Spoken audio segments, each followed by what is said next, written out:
Waktu gue ngobrol sama Ilham yang punya channel Saham dari Nol, gue nangkep suatu karakter yang menarik. Sebelumnya, kalau lo belum kenal siapa dia dan apa yang dia bahas di channel YouTube-nya, gue bocorin dikit ya. Saham dari Nol itu tentu bahas tentang saham. Dan lebih luasnya ya edukasi dalam investasi gitu ya.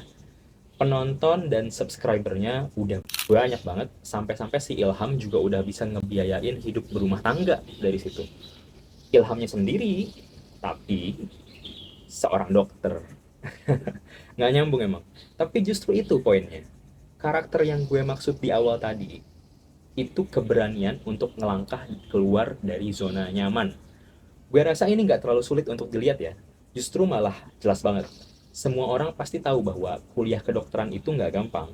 Masuknya aja susah, keluarnya jauh lebih susah lagi. Ini baru ngomongin pelajarannya ya. Belum lagi kalau udah ngomongin durasi belajarnya. Total-total mungkin bisa sekitar 7 tahun buat cuma bisa jadi dokter umum yang praktik sendiri gitu ya. Bahkan dulu Ilham juga sering bercanda tuh pas dia masih kuliah. Dia suka bilang, gue kapan kayaknya ini mah. Ya kita semua tahu lah sebenarnya kalau walau kuliahnya itu lama dan berat, dokter itu profesi yang menjanjikan lah secara finansial ya. Makanya sekolah kedokteran itu investasi jangka panjang gitu.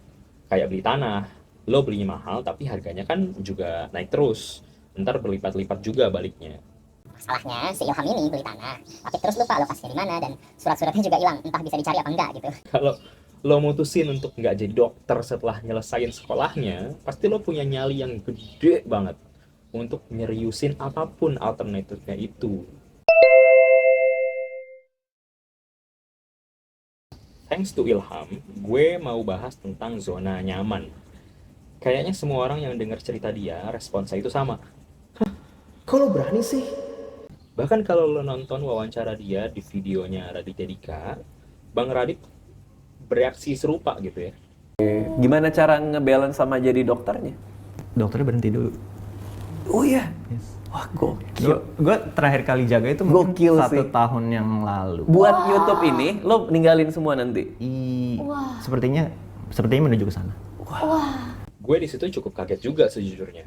Kirain sesama YouTuber akan lebih bisa memahami, akan lebih maklum gitu kan tentang keputusannya Ilham itu. Tapi ternyata enggak. Raditya Dika yang channelnya udah sangat besar aja tetap kaget. Lo juga mungkin kaget sama Ilham dan sama banyak sosok-sosok lainnya.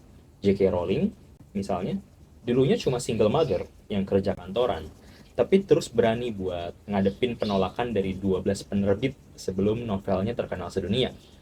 Deddy Corbuzier awalnya kan pesulap, bahkan pernah juara dunia beberapa kali, tapi terus tetap milih keluar dari dunia yang udah sangat dia kuasain dan udah ngakuin nama besarnya, lalu jadi presenter TV dan akhirnya YouTube.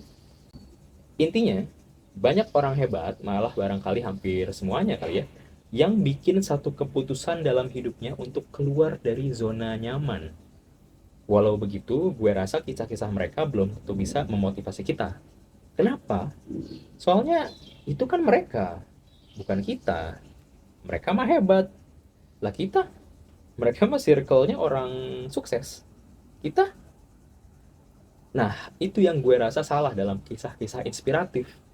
Kita sering banget dijejelin cerita tentang hebatnya Laskar Pelangi atau Hairil Tanjung. Tapi terus, itu kan mereka coy. Banyak yang bilang, kalau mereka bisa, lo juga bisa. Tapi ya, belum tentu lah. Dalam video ini, gue mau mengkritik pola kisah inspiratif ala motivator dan ngajuin alternatifnya. Gue rasa kisah keluar dari zona nyaman itu bagus. Tapi, cara ceritanya salah. Ada cara yang lebih baik untuk memandang konsep keluar dari zona nyaman. Kritik gue terhadap framing zona nyaman ialah penggambaran bahwa zona nyaman itu ya zona gitu ya. Gue minta lo buat bayangin deh apa itu zona. Coba, apa yang muncul di kepala lo? Kalau di kepala gue, yang muncul itu area, daerah, wilayah, ya kan? Apa yang salah ya? Yang salah adalah kita terpaksa untuk ngasosiasiin zona nyaman dengan konsep tempat. Semuanya menempati konsep ruang dan terlalu konkret. Gini maksud gue, ketika kita ngedefinisiin zona nyaman sebagai warga negara yang biasa-biasa aja, itu kan terlingkupi dalam batasan ruang berupa negara Indonesia, ya kan? Artinya kalau mau keluar dari zona nyaman, gue harus cari peran baru dalam negara ini atau keluar negeri sekalian secara geografis. Ketika zona nyaman gue itu sahabat, gue mendefinisikannya dengan keberadaan orang dalam dimensi ruang. Ketika orangnya ada, gue nyaman. Kalau gue mau keluar dari zona nyaman, orangnya gue ilangin. Kenapa gitu? Kenapa gue harus tinggalin sahabat gue, ya kan? Dengan definisi ini, coba kaitin dengan kisah-kisah inspiratif yang sering dijual oleh motivator. J.K. Rowling keluar dari zona nyaman dengan cara berhenti dari pekerjaan kantoran dan mulai jadi penulis. Terus Deddy Corbuzier keluar dari zona nyaman dengan cara pindah haluan dari dunia sulap ke dunia hosting acara. Dua-duanya sama nih. Yang di-highlight adalah keberanian dua-duanya untuk keluar dari suatu profesi atau peran menuju sebuah profesi atau peran yang baru. Menurut gue, ini pendekatan yang oversimplistic, ngedorong orang untuk mengubah peran, profesi, temen, tempat kerja, atau tempat tinggal, itu seringkali nggak realistis, nggak segampang itu. Terlebih lagi, perubahan drastis yang perlu orang ambil untuk keluar dari zona nyaman, itu bukan sulap, bukan sihir. Nggak berarti dengan memberanikan diri keluar dari kantor yang sekarang untuk bikin usaha gitu misalnya ya, itu praktis bikin lo jadi kaya. Highlightnya itu bukan tentang seberapa nekat gitu. Keluar dari zona nyaman seringkali dipahami sebagai aksi nekat-nekatan untuk ninggalin status quo demi suatu revolusi dalam hidup. Mulai sekarang, jangan dengerin kata orang. Ada kesan yang radikal gitu ya, dari konsep keluar dari zona nyaman. Efek sampingnya ada banget. Banyak dari kita yang jadinya malah jiper duluan. Kita nggak siap untuk keluar dari zona nyaman karena taruhannya seolah harus gede. Mending hidup biasa-biasa aja, kayak yang udah-udah selama ini. Nggak dapat apa-apa ya nggak apa-apa, asal nggak ada yang hilang juga dari yang sekarang. Kita nggak yakin bahwa kita udah setangguh J.K. Rowling atau Deddy Corbuzier. Kalau gue jatuh miskin ketika ngejar mimpi gue, gimana? Mereka mungkin bisa ngelaluinnya karena mereka emang pada dasarnya berkarakter hebat. Lah gue? Makanya gue bilang, mending kita memandang zona nggak mentah-mentah sebagai sesuatu yang konkret, yang menempati ruang. Bukan rumah, bukan uang, bukan mobil, bukan pekerjaan, bukan sahabat, bukan keluarga. Kalau lo udah punya itu semua, ya ngapain harus ditinggalin? Zona nyaman menurut gue adalah proses, kebiasaan, atau pola yang kita udah lakukan secara otomatis dan selalu ngasih reward instan bagi kita. Buat sebagian orang, zona nyaman itu adalah pola makan. Nggak usah mikir, otomatis milih junk food daripada salad. Ada juga yang zona nyamannya itu gaya ngadepin kritik. Otomatis nepis saran atau kritik dari orang lain biar nggak kelihatan bodoh. Ada juga yang zona nyamannya itu kebiasaan dalam ngisi waktu luang. Karena seringnya diisi dengan scrolling TikTok gitu ya. Ya udah, gitu aja terus setiap kali ada kesempatannya. Hal-hal kecil tadi sangat sulit kita sadarin, tapi sebenarnya ngebentuk siapa diri kita yang sekarang gitu. Terlebih lagi, zona nyaman yang berbentuk kebiasaan ini adalah yang secara fundamental dimiliki oleh orang-orang hebat, tapi jarang keangkat.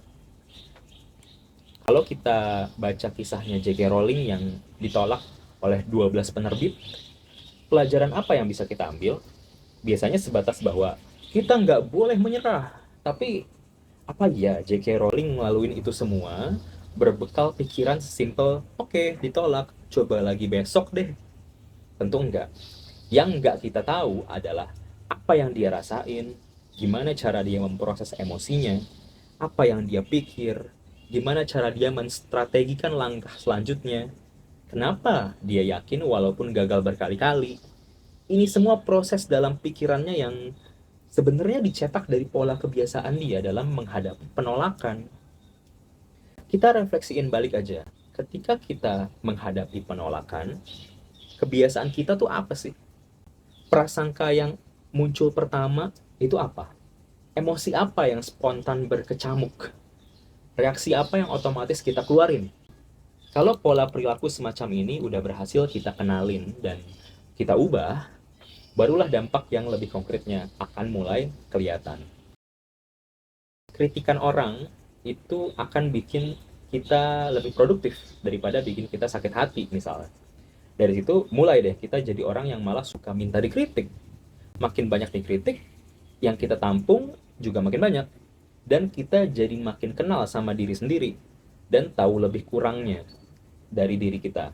Sehingga bisa posisiin diri dengan lebih cermat di lingkungan. Kita akan jadi sosok pemimpin yang lebih baik.